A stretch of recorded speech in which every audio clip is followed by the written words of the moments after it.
เบิ่งจำนวนคนเขาคนหา10 เรื่อง100 เรื่องสังเกตอ่ะถ้าสังเกตเบิ่งหรอกถึงบอกว่าเขาขายกันยังไงเขาขายให้ทันเรียบร้อยแล้ววันนี้นะครับถ้าใครเข้าสู่ระบบครอบครัวก็คือออกหนังสือเข้ามาได้เลยก็เตรียมคนปฐมนิเทศนะเขาอยากเขาว่าก็ต้องปิดโลโก้ก็ทำเป็นพิธีปิดก็ได้ให้บอกนี่คือวิธีเขาปิดแต่ทันแล้วแต่ต้องเข้าใจวิธีเขาเห็นนี่คืออะไรปิดการขายโดยที่บริษัทขายของเข้าใจป่ะเขาบอกอย่างนี้เขาสู่ระบบคนก็ต้องเขามาขั้วเยอะระบบอ่ะเพราะเขาได้ปุ๊บแต่ว่าขึ้นเอาหนังสือไปโกได้แล้วก็ถามว่าไม่เอาไหนดีเขาฟังแล้วดีเขากระจายอยู่กลายเป็นลำค่าแต่กูมันบุญบายกูเสียว่ะได้บอกมันเป็นอีกแบบนึงคนมันใช้ลำค่าระบบเขาจึงมีระบบหายเรียบร้อยให้เข้าใจวิธีเขาปิดกันว่าท่านต้องเข้าใจช่วงโหลดเวลาเสร็จได้3 เดือนคุณนะต้องเข้าใจเขาต้องบอกเปิดแบรนด์นะครับฟังเพราะว่าเขาต้องสวยกัน3 กันคนไปแล้วนั่นฮอดวันมีปุ๊บเนี่ยพยายามเอาหนังสือมาสวยกันพี่ทั้งหน่อยด้วยเจ๊ก็ว่าวันนี้นะคะเจ๊ออกหนังสือมาแค่30 เล่มเหลือแค่10 เล่มเองก็ต้องได้ขอจาก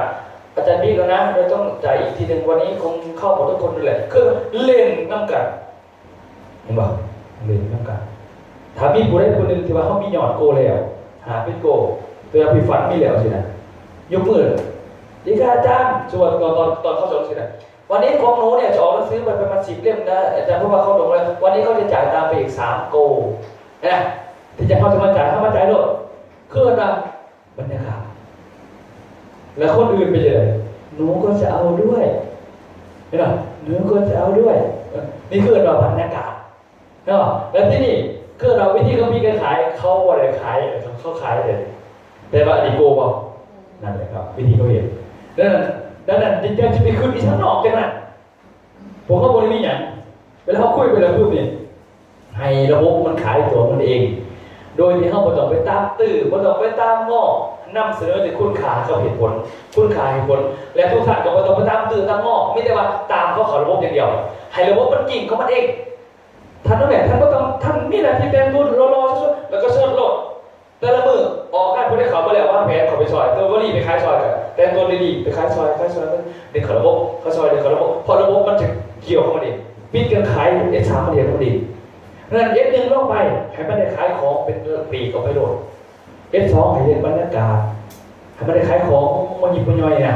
หรือบอกเขาไปอยากสมัครไว้ก่อนแต่สมัครไว้ก่อนพอเป็นยังเขาอยากปิดเลยก็โอเคถ้าว่าพอท่านปิดพอต้องไปชี้เรียกพอต้องไปอุ้มใจพอแต่เขามาเร็วและเห็นวัดS3มันไวเดี๋ยวS3มีไปเลยตามเขาสู่S3มันมาไหนวันหลังแกจะคอยว่ากันทำรถเพราะวันนี้S3เขามีการขายอัตโนมัติให้ทันเร็วเขาจะบอกนั่นน่ะว่าทันก็ต้องมาชี้เรียกว่าลูกมันเด็กมันเชื่อไม่เป็นสมิเจกไม่ใช่เด็กกระเด็นไม่ซ้อมก็ขึ้นก้าวไม่เนี่ยโอ้ยมันต้องไปบุญS2ประมาณไหนทันเป็นบรรยากาศแล้วพอได้ขาย PPI ไปนั่งไปเนาะขายแผ่น2ไปนั่งหรืออาจจะซัก2แผ่น1ไปเนาะเพราะวันนี้เราทำวลีหรือว่าพี่เต้ก็สิพาคนมาS2เนี่ยแสดงว่าพี่เต้พามาบางครั้งพี่เต้บางคนหาพี่เต้ก็ซื้อเพิ่มก็ได้เป็นตัวละเกิดมาเพิ่มตัวS2เพิ่มตัวของเองให้บรรยากาศมันเกิดขึ้นเด้อเวลาเรามาS2ตัวอย่างเขาจะเพิ่มโปรตัวของเองพยายามเพิ่มในS2เป็นอย่างเขาหัวคนใหม่มาฟังมันบริกันดอกแต่ให้มันเห็นบรรยากาศซื้อแต่ว่าทุกคนผู้นำต้องเตรียมตัวตามเขาS3กันเดียวแต่เขาเองเนี่ยว่าเพิ่มวันนี้นะครับเจ๊จบไปเพิ่ม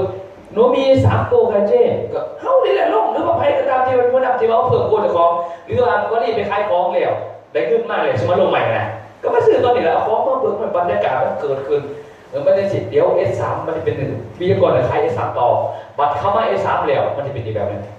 เห็นหรอคือเรามันเอาระบบขายเอาระบบเปลี่ยนเอาระบบขายหมดแต่ลงS1เนี่ยเอากำไรเอาหมูหยอดเอาก้นเพื่อหมูยักษ์เขาไม่แต่ดึงมาเห็นบรรยากาศแล้วตามมาสู่S3เขามาเดี๋ยวระบบมันจะต่อS4 S5ให้เขาเองเขาชั่วโมงวิธีเขื่อนเขาเองนี่คือเราเอาระบบทำงานขั้นตัวเขาเองจอดตั้งแต่S1ลง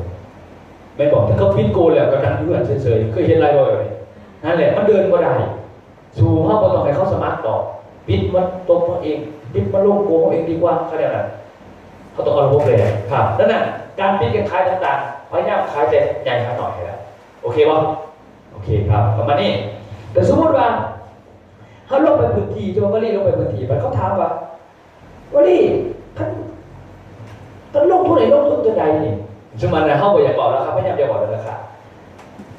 โอ้ยเดี๋ยวโอ้ยปกตินี่เพิ่น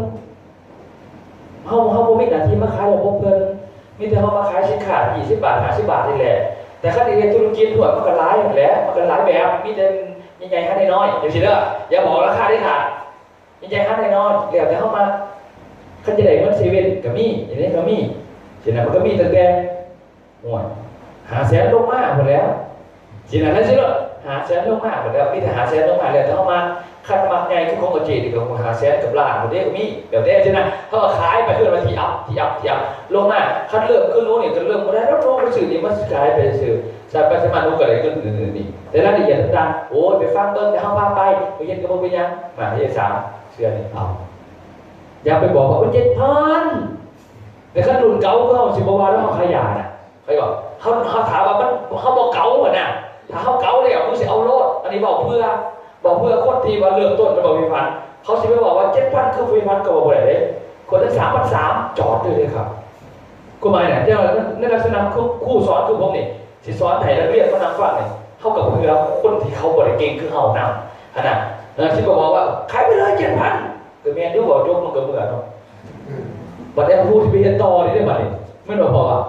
เนี่ยคือปัญหาคือบอกว่าไปขาย7,000พอว่าหยังบ่อันแรกก็เลยกลายเป็นว่าพายาบอกโอ้มันกระถ่ายแล้วว่าสัตว์เลี้ยงได้ขนาดเท่าเห็ดแล้วแต่ขนาดปุ๋ยกระสือปุ๋ยมาใส่ไม่ยันดอกมันต้องเป็นเองมันเลยสินะรายละเอียดไปเรียนดูก่อนบ่เห็ดบ่เป็นหยังแต่พอพาไปไปพ่อบ่ตายดอกไปกับผู้ใหญ่หมาบ่กัดมันพวกกระบาดบ่เอาความหาข้อแพทย์บอกกันมันสิเด้อแต่เฮาสุดท้ายเวลาไปบอกเลยเป็นยังมันบ่ได้เพราะเขาเบิ่งเฮากับทิ้งบอกไปมันหลายเรื่องนี่ให้ระบบมันทำของมันเองบ่เพิ่มเฮาเองบ่เข้าระบบอีกไปเว้าผิดทางอีกบ่ได้ถออีกหายอีกระบบกับเขายังบ่รู้มันได้จริงไม่บ่ดอก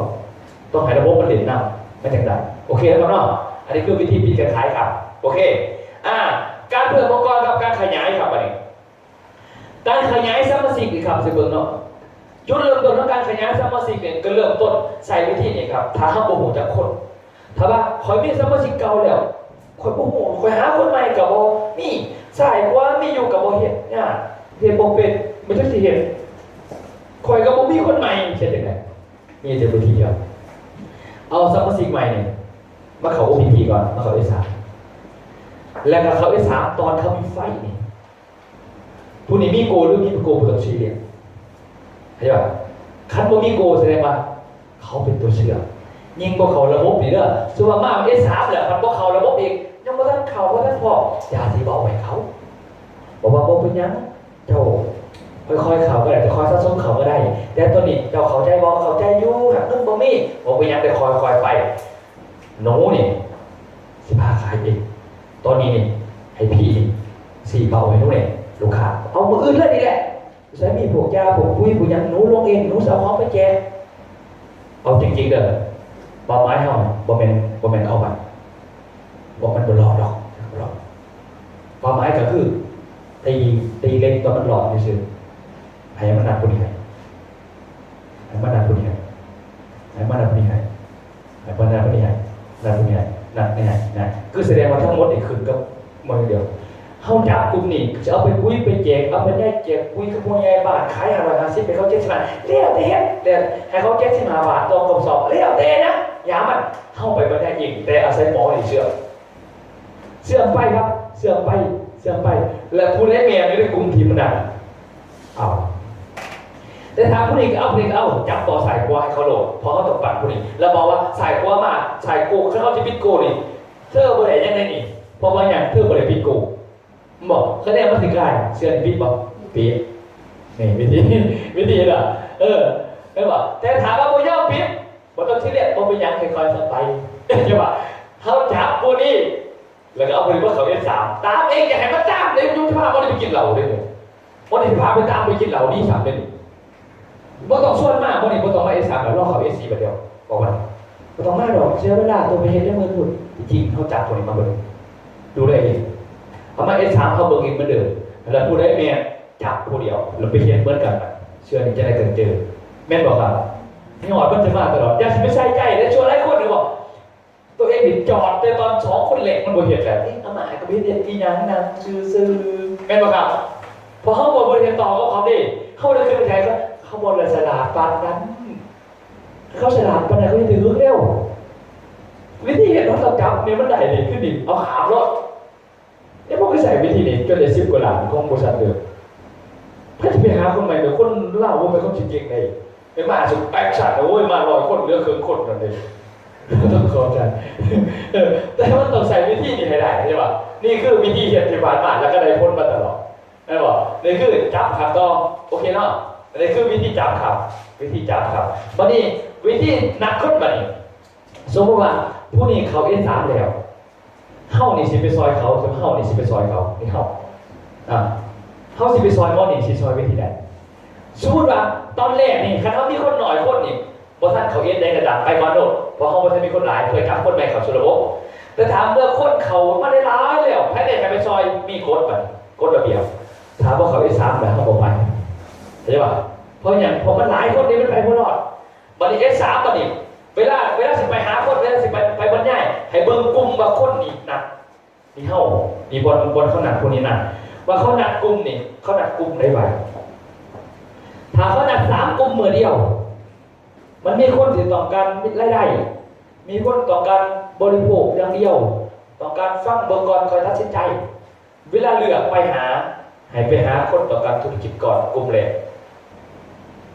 อย่าฝากไปหาคนฟังเบิ่งตอนอย่าฝากไปหาคนบริโภคอย่างเดียวเป็นอย่างเพราะว่าอารมณ์ที่เขาเก็บไปสิไปบอกนี่เขามีไฟแหลกๆนี่เขาต้องการปล่อยไฟให้กับคนที่เขาต้องการให้บอกถ้าเขาไปบอกฟังเบิ่งก่อนเพื่อมันมาเทียงเจ้าดูถูกเจ้าเรามีอารมณ์อารมณ์ก็จะดีกลับมาเขาบอกกับคนนี้บอกคอยดีกันไหนเห็นบอกเวลาเขาจับคนสำคัญก่อนจะคอยไล่ขนาดคนสำคัญมากเวลาลงเนี่ยนะถามว่าวันมือเดียวมันมี3 บอลอยู่แต่มันไม่ใช่กลุ่มฟังเบิ่งก่อนไปโหลด